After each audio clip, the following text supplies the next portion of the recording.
And a good morning to you all, and welcome to the starting lineup. Delighted to have you with us on an absolutely beautiful Thursday in the Ozarks. Ned Reynolds joined by Scott Purrier. And for the next 2 hours, we are right here talking sports and whatever. I'd like to hear from you at 417, of course, the area code, obviously, 447-1021. 447-1021. That is both the phone line and the text line. They are synonymous. Hey, you don't want to talk to us? Fine. Send us a text. Otherwise, hey, we're right here. I'd like to hear from you. Starting lineup is brought to you by Play It Again Sports, Fremont Shopping Center, Battlefield and Fremont, Springfield. You can't go wrong, gang. They have the uniforms. They have all the sports equipment. They have the trade-in values. Hey, it is right there at Play It Again Sports. Swing Right Golf at the south end of Campbell Avenue, or just a little bit north of Nixa, and you get your golf swing down there perfectly. Open, is this right, Scott, the commercial? They're open 364 days.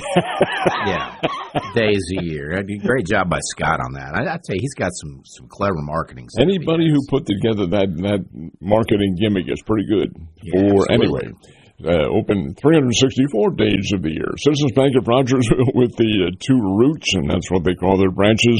One is adjacent to Highland Springs, and the other is in Rogersville itself. And Marshfield Chevrolet at the I-44 exit, and indeed a couple of left turns, and you are there at Marshfield Chevrolet. Big day in sports coming up, big weekend in sports, lots going on. Big show, too. We got 4 guests today. We're going to visit with Mitch McHenry at 7:15, the Kickapoo basketball coach, talk about Trevin Brazil, his career finishing up with a state championship team with Mitch there, but going on to Arkansas and getting drafted last night in the second round of the NBA draft. So we'll talk to Mitch at 7:15. 7:30, Matt McQuarrie, the Director of Golf Sales and Marketing for Big Cedar and those great courses down there, up to 6 courses now. We'll talk to Matt about, that thing has just exploded into a national phenomenon, the courses down there, from Top of the Rock to Paynes Valley to Ozarks National. Matt is in charge of group sales, the golf marketing, and just kind of want to pick his brain on, how locals can play, what the rate looks like for locals, things of that nature. We said we'd switch to a kind of a facilities focus every Thursday or thereabouts during the summer before we go back to the school spotlight in the fall and talk to ADs about their programs. So Matt McQuarrie going to join us in that regard at 7:30. 8 o'clock, we talked about it yesterday. We've got it. Michael Peck, the new head coach at Link Academy down in Branson, will join us. Michael did not coach these guys, but Link had 5 players selected in the NBA draft on Tuesday and Wednesday. One more yesterday with Felix Okpara from Tennessee going in the second round there. So, does Cadeau have any more eligibility left? Cadeau, yeah, I had seen something that with Dusty May leaving, Cadeau might test the portal too, and maybe go on the move again. But I'm sure Michigan will do everything they can to try to keep their point guard for next year. But then at 8:30, we're going to talk Mizzou athletics with Eli Hoff, our correspondent with the St. Louis Post-Dispatch, talking all things Mizzou from football to basketball recruiting, the baseball season, and more with Eli Hoff. So with Mitch coming up, we'll kind of get through the starting 5 fairly quickly. I understand we have a new sponsor for the starting 5. Need to find out when that starts, but I think it starts maybe next week. So good. Looking forward to that and promoting another local company that has jumped on board. And my understanding is if you need to put a mouse under your house, that would be the way to listen to that. But we're very appreciative of them coming on board, so we'll talk more about them starting, I believe, next week. But, NBA draft finished up last night. Of course, it's only 2 rounds now, and we had our first Springfield-born player since Greg Kavanagh going the draft. And back when Kavanagh went, I had forgotten this and didn't realize it was 5. He went in the 5th round. How many rounds was it? They took it up to about 60 players. 60 rounds. It would go that high. Baseball had a similar circumstance. Yeah. Basketball with fewer players. But, they took them way up. And Kavanagh was way, way high in that draft. Yeah. Last night, Trevin Brazil, here's his name called, I think, earlier than maybe even we thought it would go, because everything had him pegged as kind of the prospect in that 40-45 range of the draft, and he goes several picks earlier He gets picked by the Spurs and he gets traded to the Denver Nuggets immediately. So congratulations to the former Parkview and Kickapoo. What do you think about that trade? I have my own private thoughts on it. What do you think? I was just trying to figure out, because every pick in the second round, it seemed like it was somebody picking somebody, and they'd already prearranged the trade. Well, that's exactly what it is, prearranged. They already know it's going to be done. So, and I'm sitting there going, why not? And like we said yesterday, why don't they just go ahead and announce that so-and-so has the pick, you know? I don't know what they're thinking there, unless it has something to do with the way the money's disseminated, but I don't think that's really it at all. No, and so, Trevin here, I think he was the fifth player in the second round. Back-to-back Razorbacks there with Malik Thomas going right before him. And so Trevor winds up with the Denver Nuggets. I don't know much. I was trying to read this morning about the fit. Well, they have Jokic at center, and that's why they got him, because Jokic is a very good offensive player. Obviously, he's, 3 or 4-time NBA most valuable player, but he is getting a little bit older, and Trevin can shoot very well from the perimeter.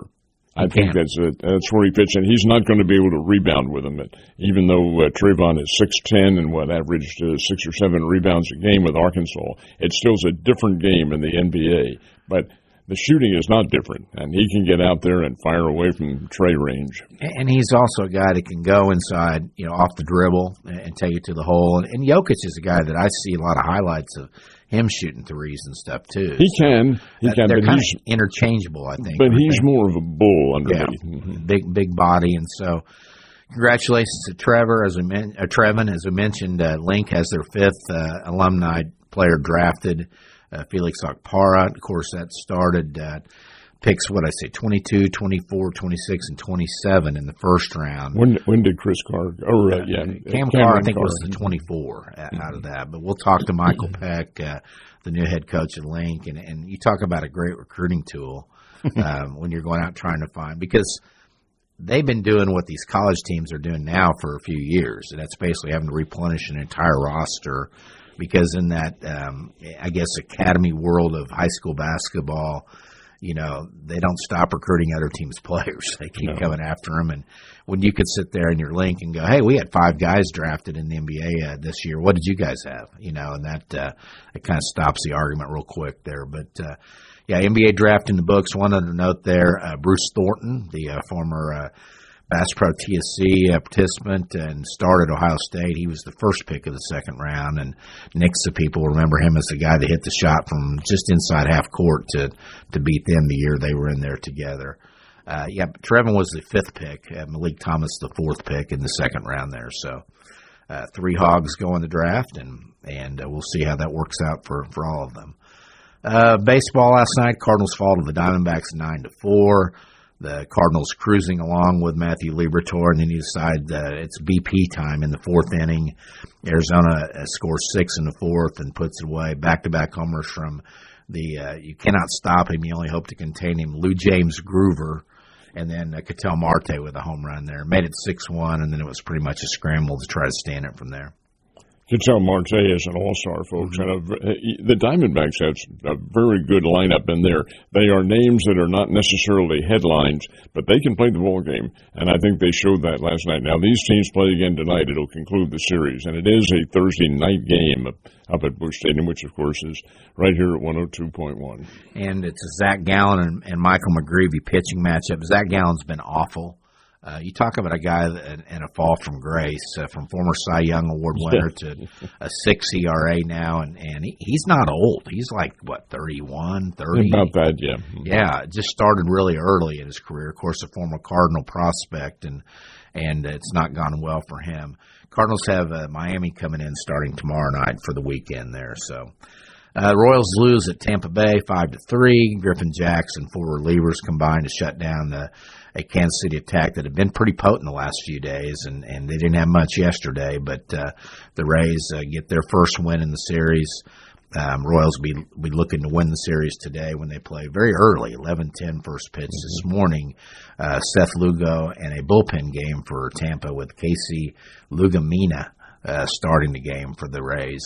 Then the Royals are off to Chicago for the weekend to play the White Sox, and that ought to be an entertaining series because it's a fun, and I never thought we'd say this quickly, but it's a fun White Sox team to watch right now with all the young talent. Interestingly enough, too, last year at this time when the White Sox were in another losing scheme, I don't think the Royals lost to them at all. Yeah, I think they swept the entire year with them.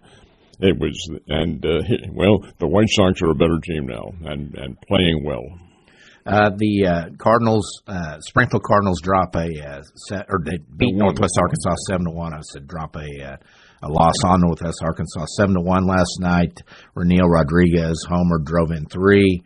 Braden Davis 6 innings on the mound, allowed 5 hits and 1 run, striking out 6. They'll play, and that was yesterday. I'm losing track of my days. Yesterday was the start of the 2 days before. Okay, they're so 1-1 and the second half of the Texas League schedule is underway. Games tonight through Sunday, then off Monday, and then Arkansas comes in next week. The Travelers for this is Tuesday, a very rare 2-week homestand.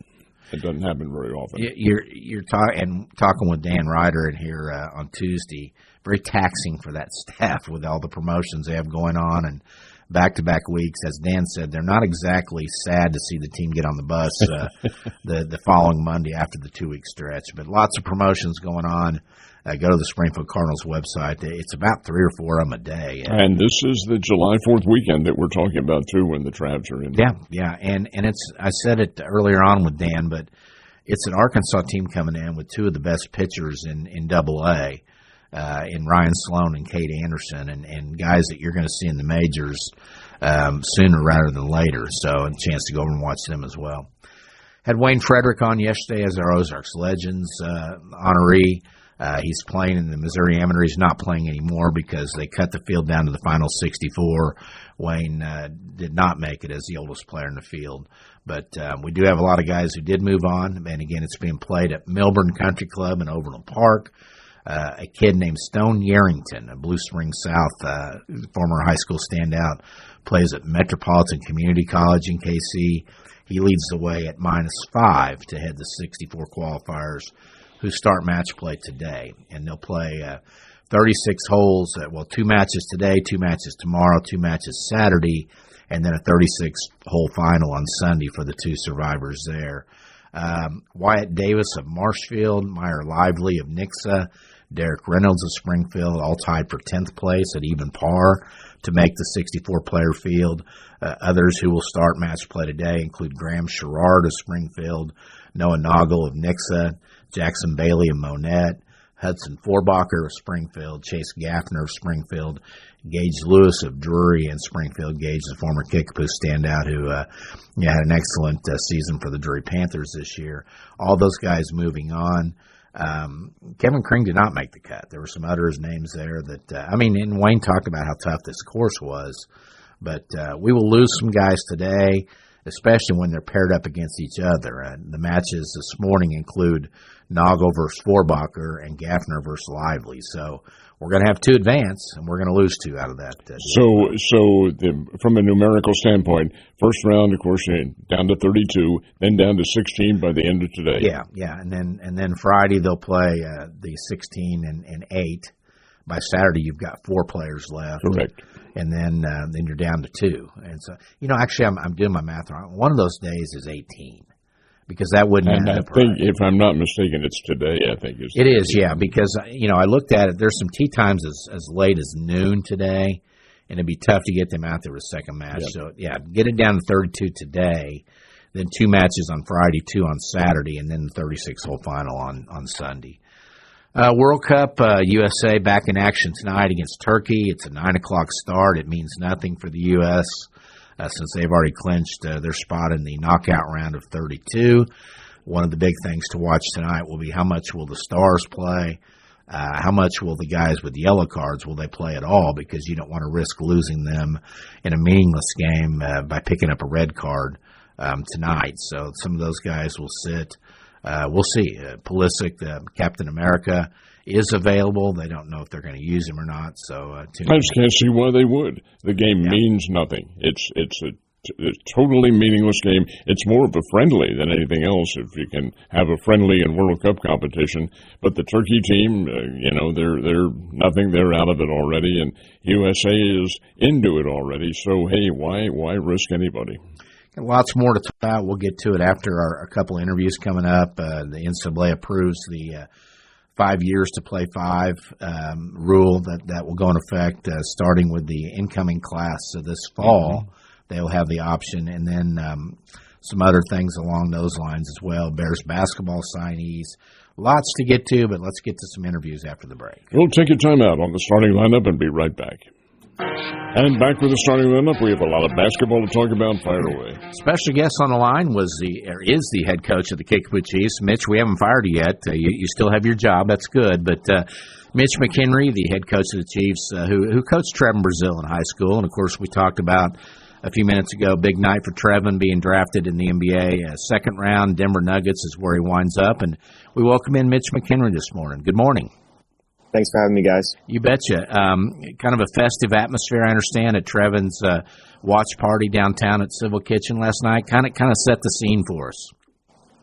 Yeah, I mean, it was a pretty tight little get together. Some family, some friends, some former players. Konzo was there, which was cool for him to support Trevin, and really Konzo's the one that gave him his shot at the next level. And as much attention as Trevin has received as a senior in high school, he was really under recruited, and Mizzou was really the first one to give him his Division I offer when there was a lot of people that were not on him, and even mid majors weren't really on him.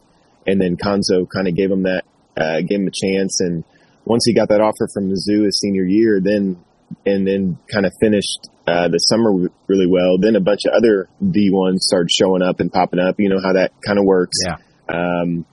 But so for Konzo to be there and for Konzo to be the one that really gave him a shot his freshman year at Mizzou and played a lot at Mizzou, and I really feel like that kind of set his career path at the collegiate level. So that was neat. And then just some former athletes and teammates with them that were there last night.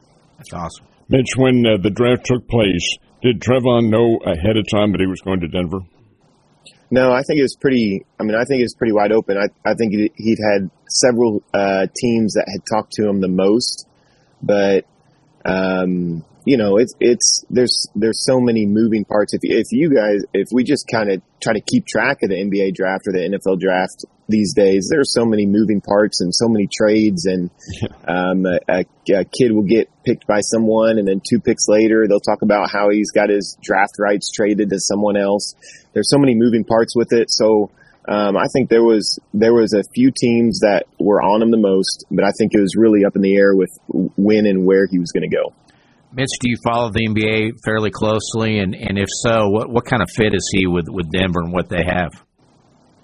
Well, I think so here's kind of what's going to happen with his summer. These guys that really are not lottery picks, and most of the lottery pick guys, the top dudes, don't play a whole lot in the summer league. They may play one game maybe, but for the rest of these draft picks, they'll go report to their city and their team here in the next day or two, and then they go straight to like a training camp and a practice. And I think the Nuggets, I think they're in Vegas for their summer league, and that's July 9th through 19th. And that's a really important. This is a really important month for those draft picks, those undrafted kids. In July, it's really important. So he'll go to Denver. I think today or tomorrow. He'll get straight to work, and then they get ready for the summer league, and it's 10 days, and it's a lot of basketball, and that will be a very crucial and important time for Trevin to see what fit he is with the organization and where they like him and how he can complement what they already have. I think what is great about Trevin is I think with his skill, body type, what he brings to the table, he can fill a role with a lot of different organizations at the next level. And he's kind of that prototype of what NBA teams are looking for. So the ability for him to play the wing and the 3 or the 4 makes him serviceable. And I think he's got a great shot. Needs to have a good showing in July and has a great shot to stick around with the Nuggets. When we took a look at that, number one, everybody in the media had his own or her own reaction to it. How about Trevin? How did he feel when San Antonio announced that he's going there at first? With Denver, he was excited. And he's a pretty humble kid. He'll show some emotion on the basketball court, but off the basketball court, he's a pretty humble and pretty quiet and pretty reserved kid. And he was, it's a lifelong dream and a dream come true. And like we talked about before we got on here, there's not many. We don't host a whole lot of draft parties in Southwest Missouri. So for him to be a part of that, it's really special. He's worked really hard to get where he's at. He's been given a lot of God-given ability and gifts, and I think he's really looking forward to it. Well, and it's a great banner to hang up in your gym out there, home of 2 NBA player alumni now. When Trevin plays his first game with Anthony Tolliver being a Kickapoo product as well. And wanted to ask you, Mitch, and I said this on social media last night. It's a great story for Trevin when you look at the whole thing, because he goes to Mizzou, he transfers to Arkansas, and doesn't have the best start at Arkansas. He blows out a knee, in a December game, and my son and I were actually there watching that game when it happened. Then he has to recuperate. He has just a very tumultuous season with Eric Musselman the next year, with on and off the floor. A lot of kids could have folded up their tents, gone in the portal, and said, I'm going somewhere else. He stuck it out there with Coach Cal and really turned into a very businesslike professional at the end of his career down there.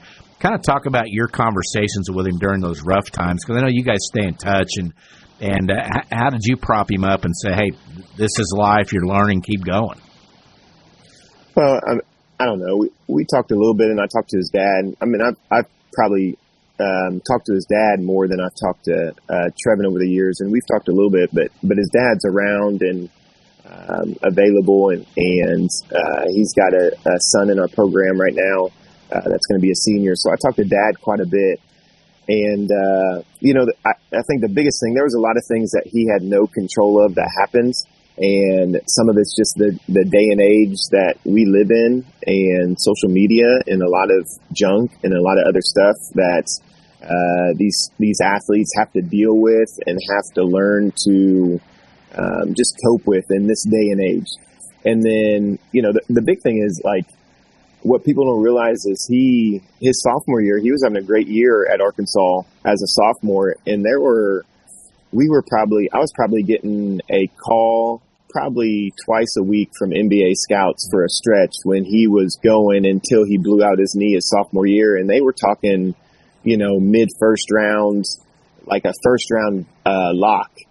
With what he was showing and him being younger, and then he blew out his knee and had to deal with, the recovery of that.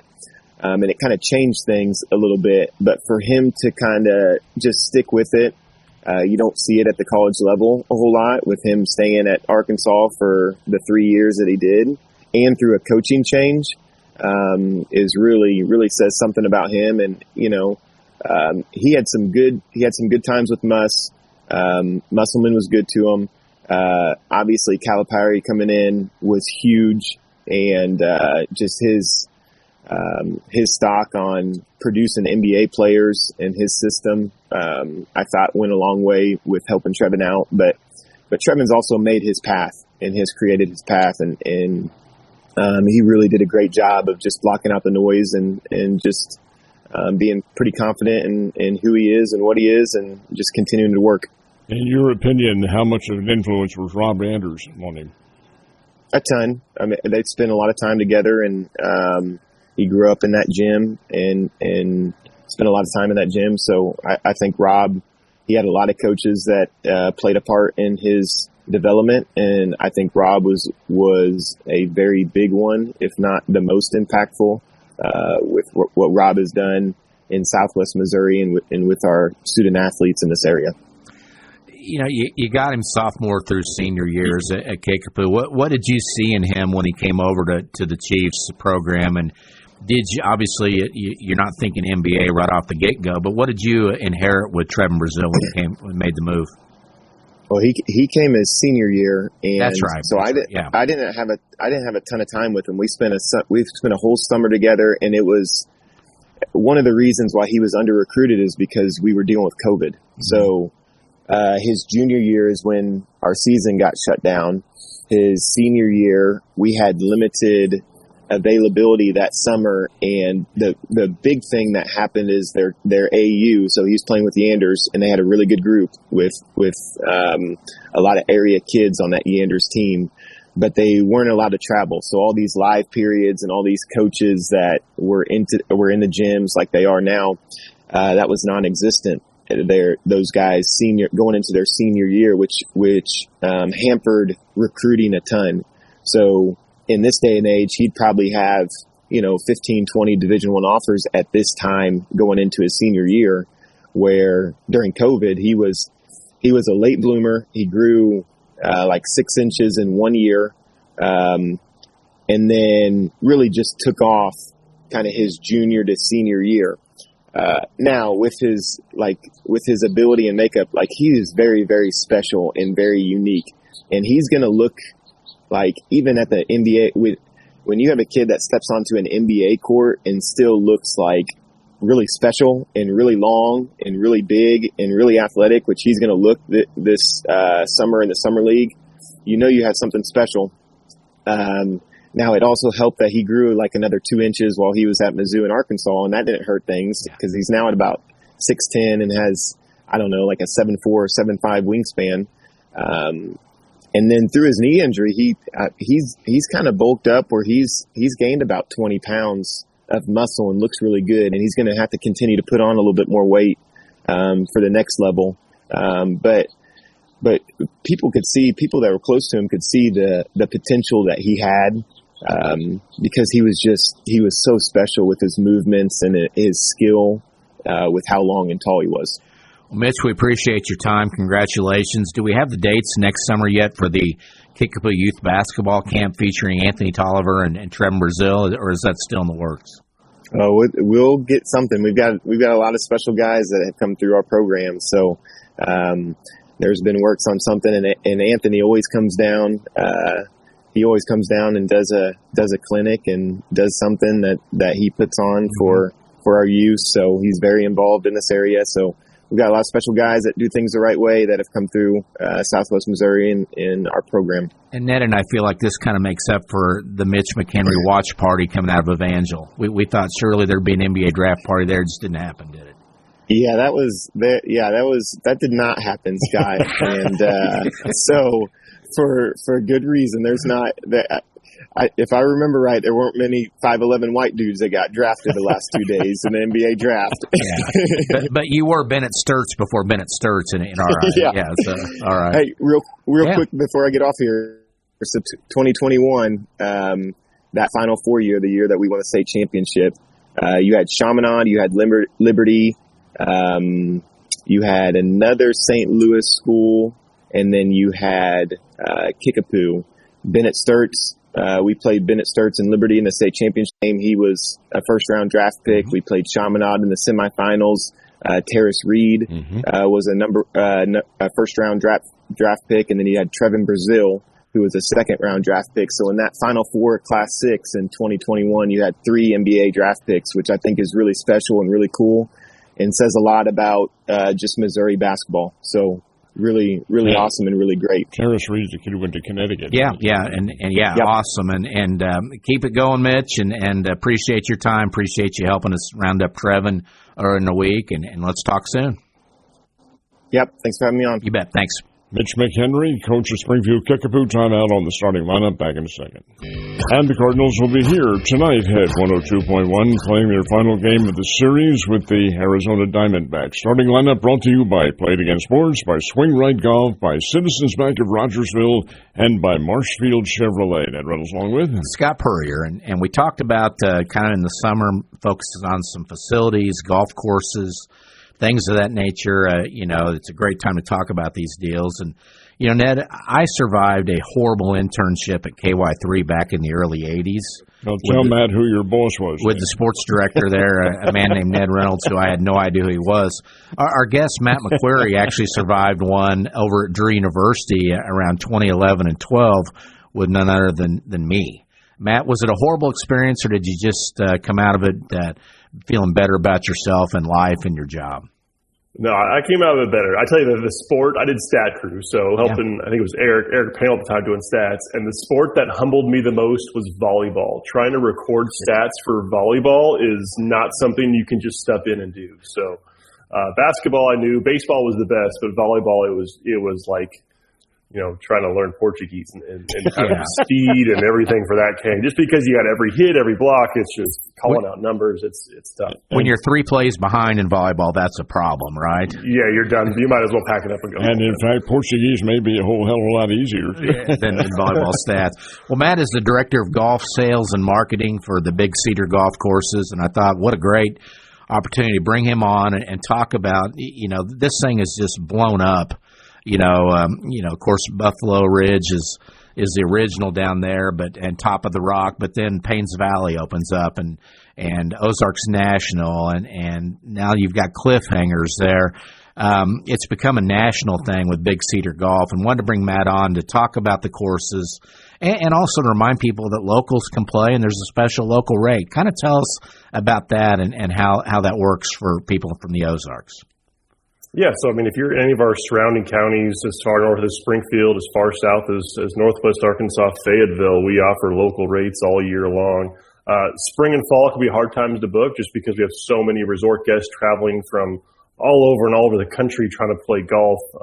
It shouldn't be surprised how popular golf is around the world right now ever since, the COVID golf boom. But if you're a local looking to play the next couple of weeks over summer, the days are longer. We've got tee times available, so look us up online. Call our pro shops. We've got spots. Happy to have locals out there and give them a special rate as well. Now, are the rates the regular rates? Is that dynamic pricing? Because if you go online to the book tee times, sometimes you'll see different rates on there for the general public, and that's not the local rates. But correct. Talk about that situation. Yeah, if you're traveling in to Branson, a resort guest or a public guest, it's not local. There is dynamic rates that'll depend on demand, but local rates are set all year round. Those don't change. Those don't adjust up based off demand. Is there any course that is more in demand than any other? It's Paynes Valley and Cliffhangers. Paynes Valley, if you haven't played it, is a lot of fun and an over-the-top golf course, obviously designed by Tiger Woods. And Johnny had his special touch on the 19th hole. But that course is just so much fun, especially if you're someone that sprays the ball. It's a huge ballpark. You've got a ton of turf grass there, wide fairways. It's hard to lose a ball there. But you have these awesome views of the Ozarks. You've got waterfalls, caves, streams, all sorts of cool stuff to see. So as far as our 18-hole courses go, Paynes Valley is definitely the first in demand. And then on the par 3 side, our new course, Cliffhangers, which is designed entirely by John and JP Morris. That one is extremely popular as well. And that one's unlike any par 3 course in the world. I know I used to think Top of the Rock was kind of the end-all be-all for par 3 courses, but Cliffhangers is in a category all its own. My oldest son, Marcus, and I came down and played with a couple friends back in the fall, Cliffhangers. And when you step up to the first tee, and, oh, by the way, all you need is your putter, because it literally is straight downhill. There's 2 pins. Yeah, 2 pins. Get the ball rolling in the right direction, and then you've got the hole where you hit out of a cave with a waterfall coming down in front of you.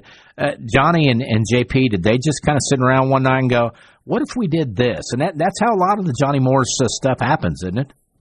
Yeah, that ground had been there since Paynes Valley opened, and it was kind of this open space without a set idea of what it was going to be permanently. There was the idea of maybe being some more lodges. The idea really morphed into being a driving range, and then it morphed into being a driving range that we could convert into a par 3 course at night. So during the day, it serves as a par 3 course, kind of like Twin Oaks has the same sort of thing. They can convert their driving range to a par 3. But as Johnny started to design the holes of the driving range, I think he got so enamored with this idea that it was like, well, screw the driving range. We're just going to expand this thing. And from there, it grew from 9 to 13, and then it ended up being 18 par 3s. So it's shorter than our other par 3 course. Top of the Rock, people think par 3, just a wedge and a putter, but if you play top of the Rock or mountaintop, you need more than a couple clubs.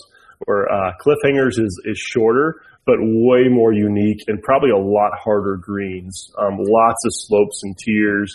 There's some turtleback greens out there. There's some bowl greens that give you good looks at hole-in-ones.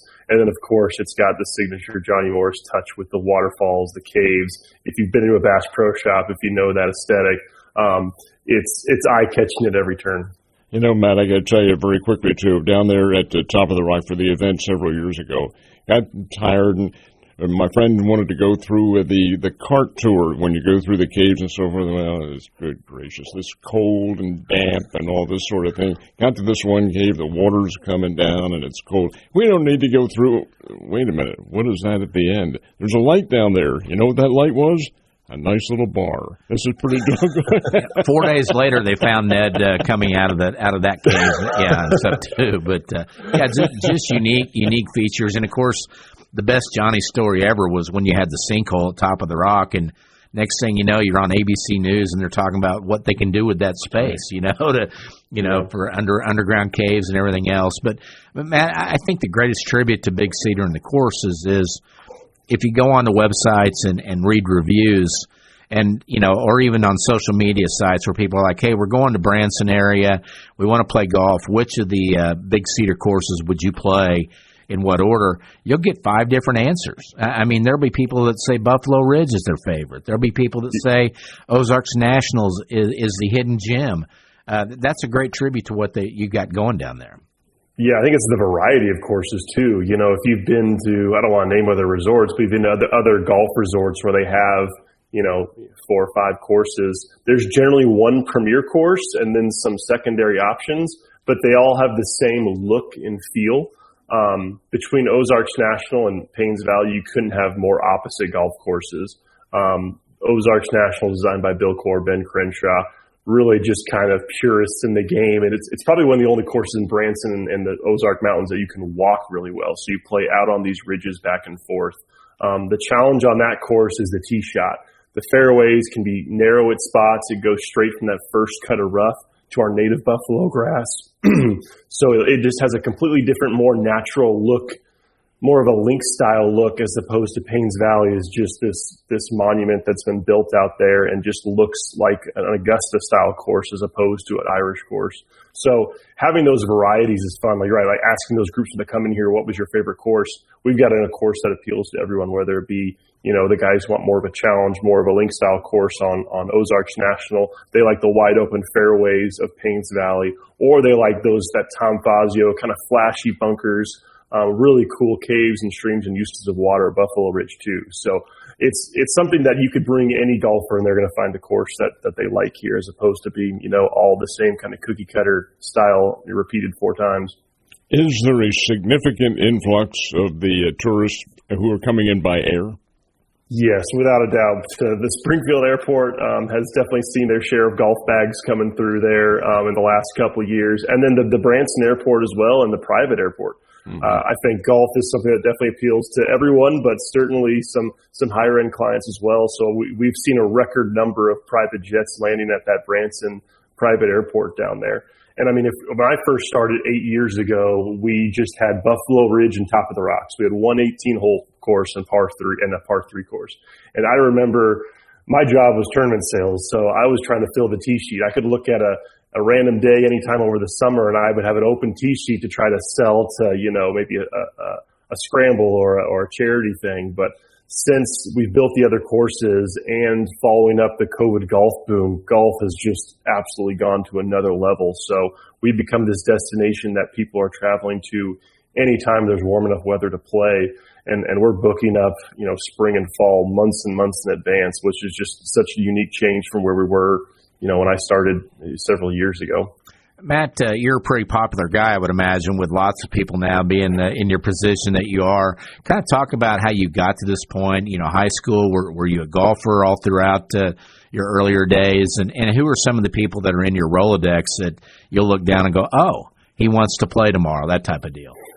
I went to Glendale High School, graduated in 2005. I did not play golf much growing up. I remember just like kind of toying around. Just when I was a kid, Tiger Woods was in his prime, so there was kind of this golf is cool again factor. So I played that par 3 course, Oscar Bloom up there, and a couple times, but never really got serious about it. I gravitated more to basketball and baseball. Got to college, went to Missouri State, and me and a buddy of mine, Zach, we didn't have class on Fridays. So we would, maybe a case of beer, head over to Horton Smith and play around. And I got hooked over the summer and just kind of became a golf fanatic since then. I made the roll to Big Cedar in 2005, just wanting to get into golf because I loved it so much. And from there, just happened to be there as the whole resort took off and got to see it grow from the ground up, and have learned a lot in the industry and had a lot of fun that way. As far as, some of the more notable people, being a big Chiefs guy, it's been cool to have Travis Kelce call and text you. He'd be like, hey, looking to come in tomorrow and play. Can I get you out there? So he came down once pre-Taylor Swift, and I got to play 9 holes with him, which was awesome. And he came again post-Taylor Swift, and you could tell he has hit a new level of celebrity at this status now. So the first time he came, it was a little more life of the party, wanted to interact with everyone come up to him. The second time, you could tell it was like, hey, let's maybe take a side entrance here. And when word got out he was here, it was just people showing up out of everywhere with merchandise to sign. So that's a cool one, just Kelce Mahomes coming down and playing. Banning's been here before. Cardinals and Royals players, Arenado, Bobby Witt Jr., those guys come down, especially around the All-Star break. We tend to get a lot of texts saying, hey, I'm not doing anything for the next couple of days, trying to squeeze in some golf when I can. So that's been really cool to see. It seems like the retired athletes or even active athletes more than anything are golf, celebrities as opposed to movie and TV stars or music stars. Athletes, there's just some transition they make at some point where they're like, you know what, I'm a competitive person. I like playing sports, and they all seem to gravitate to golf eventually. How's your game? It's pretty good. I'm getting down to low single digits. So as someone who didn't play young, I'm surrounded by a pro staff here with guys who played collegiate golf. So I just try to keep up with them, and they've kind of helped my game alone. Just playing against better players kind of helps you learn quick.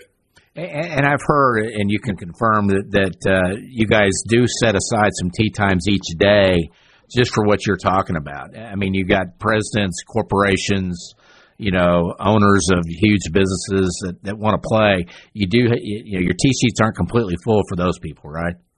Sometimes it's more about having to move people out and who the ask is. So we certainly try to maximize what we can, but if we've got a request from ownership or VIP, we have ways of making things work if we have to. So. Amazing how that happens, right? Yeah. Right. Are you landlocked now? Johnny's never landlocked. I mean, are there other things on the table for the coming years in terms of golf down there?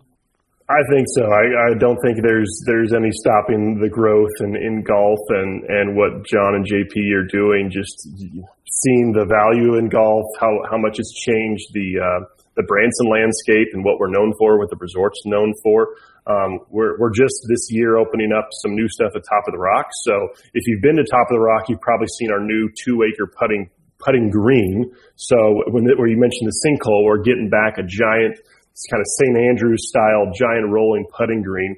And then on 4th of July, we're going to open up a 9-hole putting course there as well. So kind of getting some more stuff to that effect as well. So if you're playing golf or if you're just dying at Top of the Rock, there can be some easy stuff you can do with a putter out there and have some really, really cool putts and fun while looking over the lake and seeing the cannon go off. Glad you mentioned that too, Matt. Looking over the lake, that's the Long Creek arm of Table Rock, and looking out over that expanse, that is the Ozarks, and that's a beautiful setting. Exactly. That view off of the 9th hole at Top of the Rock, if you're coming through that rock formation, you got the green, the lake in the background. I think that's something too. I think we're kind of, Missouri's not top of everyone's mind when it comes to golf. So people have probably heard of Paynes Valley or wanted to come play. And it's so fun to hear these people from all over the country come and stop in. They're kind of like, I had no idea these golf courses were here, let alone the Ozarks and the beauty we have here. So I think we're kind of in that sweet spot of we have low expectations, but then we exceed them by so much and leave them wanting to come back and tell the story of the Ozarks. Matt, if the golf gods said, Matt McQuarrie, you have one more round you get to play on your big Cedar courses, which one would you choose? That's a tough one. So I usually, my answer to this is usually, which is my favorite course, it's if I'm bringing someone down there for the first time and, I'm playing with someone who hasn't played there before, it's taking the Paynes Valley just for the eye candy, the memorable experience. It's just like such an over-the-top experience that's fun to watch someone experience that for the first time. But if I'm playing by myself and I'm playing well, I'd probably pick Ozarks National. Once you play the courses a lot more, you know the breaks. I think some people give Ozarks National a bad rap because there's some blind shots and you get some bad bounces if you hit in the wrong spot or you land in the native area. But once you know how to play it and you're someone that wants to test your game and be forced to hit certain shots in certain situations, that one becomes so much more fun because you get to use a little more creativity around the greens, around how you approach things, and there's definitely a lot more strategy in that course. So as you become a better golfer, I think we'll tend to gravitate towards that one. But Buffalo Ridge, again, can't go wrong with any of them. They're all three great. Wanted to ask you before we let you go, the 19th hole at Paynes Valley, the Island Green out there. I played it in November the first year it opened, right after you had the TV event down there, and just had a great time. We were approaching darkness, and we're like, we're going to play these last couple regular holes fast because we're not playing the 19th hole. Have there been multiple hole-in-ones there? How many? What's the count up to on that hole now? Gosh, it's got to be north of 50. Off the top of my head, I'd guess maybe around 100 maybe total. I think there's a lot of nerves. It's not a long shot, but I think the moment gets too big for a lot of golfers. Just, there's all this build up. You see the 19th hole from in advance before you get here. As you're playing the course, you see it in the distance. And unless you're a good golfer and know how to calm those nerves, we get a lot of balls in the water. That is for sure. So there's not as many hole-in-ones as you might think at that hole, probably for that reason. If people want to book, locals want to book around, how do they do it? Give us a call at our pro shops. Look us up on Google, or you can book online. We'll honor local rates in the pro shop with any sort of proof of ID. So book that tee time and come in with your ID, and we'll get you set up. Awesome, Matt. We appreciate your time. I know you've got a lot of fun stuff to probably do every day down there. It's a great gig, I would imagine. It's not bad. I'm enjoying it. All right. Thanks again, and let's talk soon. Matt McQuarrie from Big Cedar down in Branson visiting with us. Time out on the starting lineup. Be right back.